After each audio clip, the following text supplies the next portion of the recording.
From VOA Learning English, this is the Health and Lifestyle Report. Something happens to many children when they are out of school over the summer months. It is called the summer slide. This may sound like a ride at a water park, but it's not. Summer slide is when children forget much of what they learned during the latest school year. To fight the effects of summer slide, teachers often give students homework over the summer.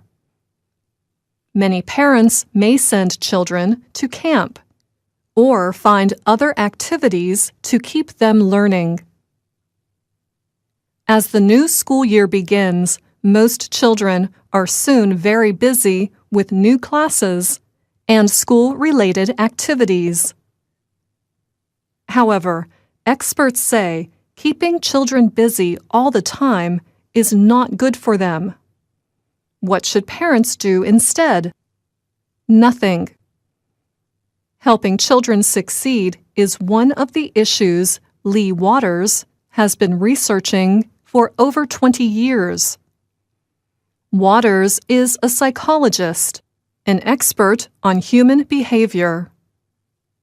Waters says slowing down actually helps children become the best they can be. It's a little bit like if you have too many programs running on your computer starts to slow down. And when you shut down those programs, your computer speeds up again. It's very much like that for a child's brain. Machines need to be reset, while kids need to goof off. What I mean by goofing off is really allowing kids to have some downtime where they're not focused on a specific task, something that they choose to do like shooting baskets or doing a creative project, cooking. It's a project that they're interested in doing that they can do more automatically and they get enjoyment from. She adds that goofing off does not mean the brain isn't working. It goes into this default network mode and it uses that time to process all of the information it's had during the day, to integrate new information. It makes a kind of decision about what information do I keep and put into my memory, what information do I not need and I get rid of. It's also an essential network for helping us to develop emotional intelligence, to consolidate our memory, to develop a sense of identity. In her book, The Strength Switch, Waters suggests that parents work on building up their child's strengths instead of trying to fix their weaknesses. In working with parents all around the world on this strength-based parenting approach, one of the common questions that I get asked is, okay, so once I've identified the strengths in my children, what do I need to do to build up those strengths? And in that question, there's often a kind of misconception that as a parent, the way that we build up our children's strengths is to get them into extra tutoring, get them into kind of every class possible. Parents often mean well by wanting to keep their child busy. But the result is often a tired child with an overcrowded schedule. This keeps a child's brain active, learning, gathering information, and preparing for the next event. And this may have the opposite effect the parents are hoping for. Yes, practice builds up strength, but so does downtime. One of the counterintuitives that we're finding in the field of neuroscience is that if you're constantly on task, if you're constantly practicing, in the end, it doesn't help to build up a skill or a strength as effectively as you might think. Waters based her ideas largely on her own research in psychology, parenting, and education at the University of Melbourne in Australia. But her book also describes studies by several American researchers.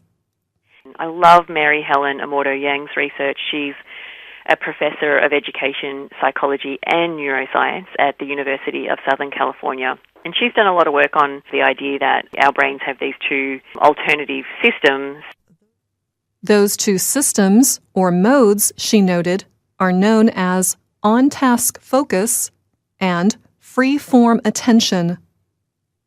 Mary Helen Immordo-Yang says the on-task focus is about observing and understanding one's environment.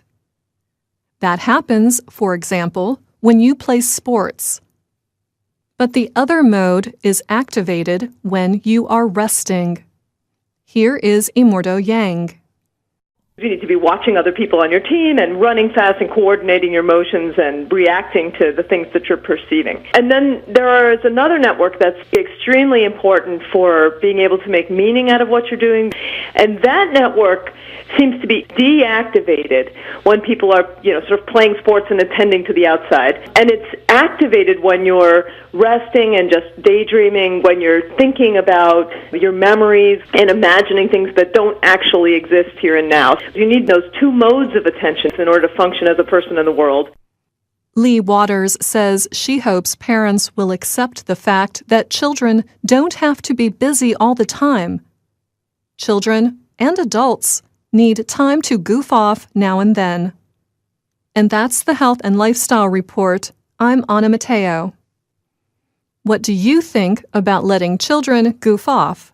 A good idea or a bad idea? Let us know your thoughts in the comments section.